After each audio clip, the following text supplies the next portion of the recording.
بين أن تكون أخي أو أن تكون صديقي خيط رفيع جدا. أن تكون صديقي يعني أننا نصفان، أما أن تكون أخي فذلك يعني أننا واحد، روح تسري في جسدين ودم يجري في قلبين. أن نكون إخوة يعني أن تذوب كل الفروق وكل الأمور بامتزاج الروحين. أن تكون أخي يعني ألا يكون لضمائر الفصل والمخاطب معنا، أنت أنا وأنا أنت وكلنا نحن.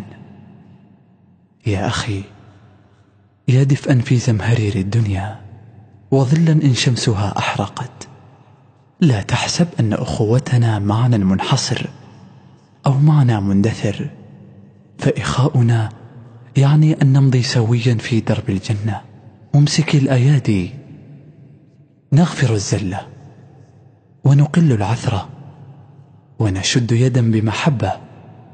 يا أخ الروح، يا كلي كلي كما يحب ربنا وسأكون. لا فرق الله بيننا ولا روعنا بفقد، ثم في الملتقى الجنة إخوانا على سرر متقابلين.